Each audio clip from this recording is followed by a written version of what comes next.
Hey guys, Coach Matt Springer for our final installment of how to use barbell complexes and their application. And the third reason you might use a barbell complex is to overstrengthen a weak aspect of the movement. Whether that is you get out of position pulling the barbell off the floor, perhaps you catch a weight and you can't stand it up, or commonly that I see in CrossFitters is that the clean drastically overpowers the jerk. Talking about two of those three examples, you get stuck in the hole. You're able to pull the bar up, you maybe even be able to power clean what you cannot squat snatch. Incredibly common. What do you do for a complex in that case? This sounds overly simple, but it is this simple.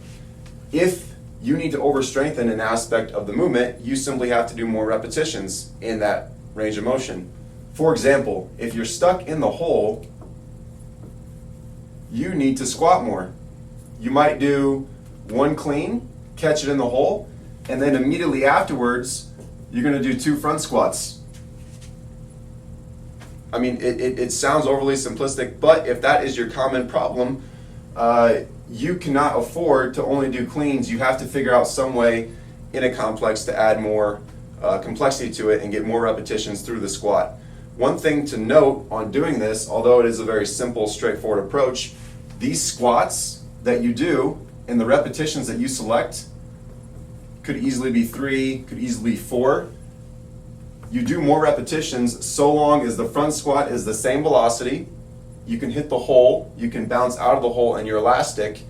As long as those properties are in place, as they would be with a traditional clean, a 1RM, then you can tack on more reps. And that's kind of where there's a little more artistry in selecting the volume of squats that you might do afterwards. If you can maintain the same properties that you would in a clean, you ought to do more reps. More volume, in most cases, is going to lead to more improvements in your lifts. The other error that I would see in the 2 Olympic lifts is that you can clean drastically more than you can jerk. This was such a common prescription at my first weight training hall. It was almost all that we did. We almost always proceeded a clean with 3 jerks. And there's a lot that goes into, if you need to jerk, if your jerk is weak, you have to find a way to jerk more. Something beyond using the blocks, you can see that this is a complex where you're doing 3 jerks where you lower the weight back to your shoulders. You have to think of that as 3 eccentrics, 3 over eccentrics where you're lowering very heavy weight back to your shoulders.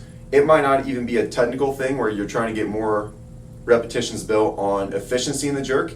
It might be a piece where the aspect of simply lowering back to your shoulders is what is most beneficial. So you can take that principle to the bank that it's not just with complexes if your jerk is lacking, but you might have to get off the blocks and actually lower some heavy weight back to your shoulders. You can't simply drop it overhead and pick it back up and do a 1-for-1 because you're never strengthening from an over eccentric.